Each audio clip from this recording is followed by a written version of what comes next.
እሳቸው ማናቸው? አባባ ምን አላቸው? እያስነካናቸው ምስር፣ ሩዝ፣ ሽምብራ፣ ቦሎቄ፣ ሱፍ። ሰላም እንዴት ነሽ? ፀጉሯን ማበጠር፣ ጥርሷን መቦረሽ፣ አልጋ ማንጠፍ። ለምሳሌ ጫማ ለማሰር ያው የፕሮምፕት ሃይራርኪ ቢኖረው ይህ ክፍል ደግሞ አዳፕቲቭ ስኪል ወይንም ደግሞ ሰልፍ ሄልፕ ስኪል የምንለውን የሚማሩበት ነው። እንዴት እንደሚማሩ ደግሞ ሜርሲ እያሳየ የህይወት ክህሎት የምንለው አንደኛው ኮሚኒኬሽን ነው። ሚሚን በመጠቀም ምን እናደርጋለን? ልጆቻችንን ኮሚኒኬት እንዲያደርጉ እናደርጋለን።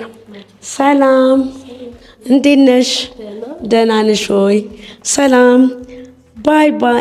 እንደዚህ ኮሚኒኬት እንዲያደርጉ። ስምሽ ማን ነው?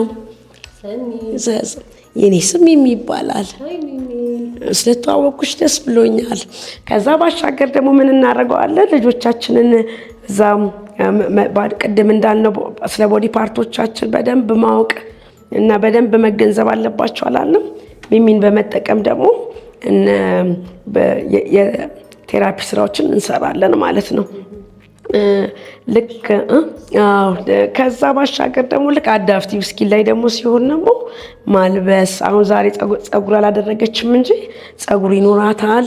ፀጉሯን ማበጠር፣ ጥርሷን መቦረሽ፣ ልብሶቿን ማልበስ፣ እንደዚህ ነገሮችን ልጆቻችን እንዲለማመዱ እናደርጋለን ማለት ነው።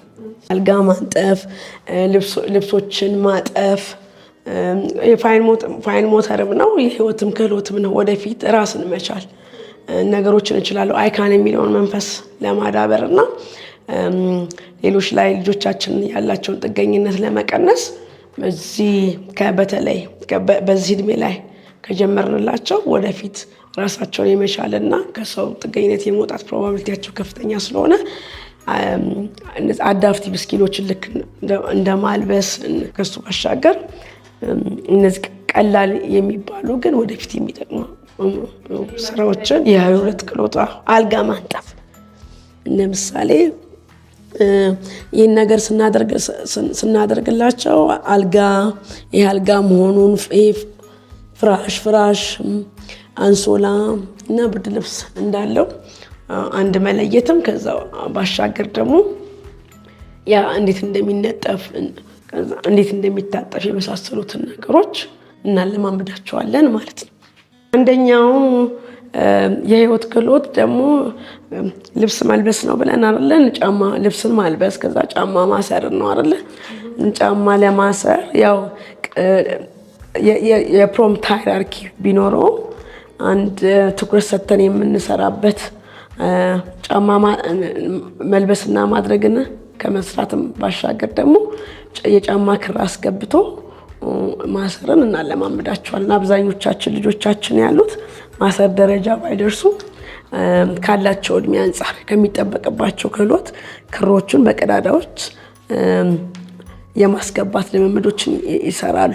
እነዚህ ነገሮችን ቆመን ለምንድን ነው የምንሰራው? ቅድም እንዳልነው የሆነ ድርቅ ያለ ትምህርት ሳይሆን የምናደርገው ልጆች ከአቴንሽን ስፓናቸው በጣም ሊሚትድ ነው አይደለ? ሲንቀሳቀሱ እና ሲንቀሳቀሱ ትኩረታቸውን በደንብ ስለምናገኝ ማለት ነው። እንቅስቃሴ ላይ ጨዋታ በሚመስል ነገር ሪላክስ እያደረጉ ይማራሉ። ብዙም ማናቸው በስማቸው ይለያቸዋል። አባባ እሳቸው ማናቸው? አባባ ምን አላቸው? ቅድም አለው የሚለው ኮንሰፕት በጣም ከባድ ነው አላልኩሽም? ትንሽ ነገሮችን በመጠቀም ብዙ ነገሮችን ማስተማር። ምን አላቸው? እነዚህ ነገሮችን በመንካት እያስነካናቸው ምስር፣ ሩዝ፣ ሽምብራ፣ ቦሎቄ፣ ምስር፣ ሱፍ እየነካካን ቪዲዮ ማለት ነው እናደርጋለን። ይሄኛው ምንድነው? ይሄ ሴንሰሪ አዌርነስ አይደለ? ነገሮችን በቴክስቸር መለየት ማለት ነው። ይሄ ለስላሳ ነው፣ ሻካራ ነው የሚሉትን ነገሮች እንዲያውቁ፣ ይሄ መጠናቸውን፣ ይሄ ትልቅ ነው፣ ቀለማቸውን፣ ይሄ ነጭ ነው፣ ይሄ ቀይ ነው የሚሉትን ነገሮች እዚሁ ፊት ለፊታቸው ላይ ተቀምጦላቸው ለመለየት ያስችላቸዋል ማለት ነው። እዚህ ጋር ደግሞ ስንመጣ የሻካራ ነው ከምትዩ ሎክ ይህን ስትነኪው ባምፒ፣ አባጣ፣ ጎርቦጣ፣ አጭር፣ ረዥም የሚሉትን ነገሮች በቀላሉ እናስተምራለን ማለት ነው። እስካሁን ድረስ እንግዲህ ያየናቸው እቃዎችና የማስተማሪያ ቁሳቁሶች ከስፒች ሴሽኑ ብንጀምር ልጆች ለማስተማር ከተነሳ ምን እንደምናስተምር በደንብ ካወቅን የማስተማሪያ እቃዎችን አካባቢያችን በሚገኙ ቀላልና ውድ ባልሆኑ ነገሮች የልጆቻችንን አቅም መገንባት እና ማሳደግ እንችላለን ማለት ነው።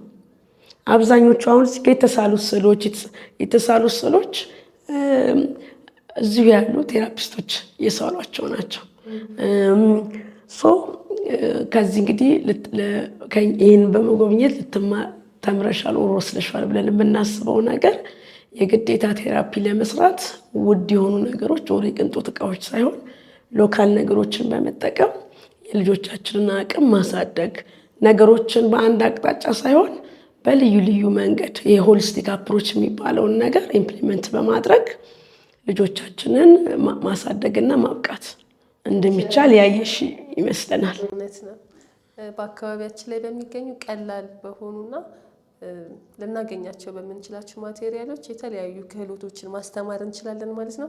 ስለዚህ እዚህ ቤኬር ድጋሚ እንመጣለን፣ ሌሎች ቪዲዮችንም እንሰራላችኋለን። በተለይ ደግሞ ከስፒች ጋር በተገናኘ የረጅም ዓመት ልምድ ስላላት ብዙ ነገር ታካፍለናለች ማለት ነው። ያላችሁን ጥያቄዎች በውስጥ በኮመንት አስቀምጡልን። ምህረትዬ፣ በአጠቃላይ ከአለም ጀምሮ ገኒ፣ ሁላችንም በጣም እናመሰግናለን። በሌላ ቪዲዮ እስከምንገናኝ ድረስ ሰላም ቻው።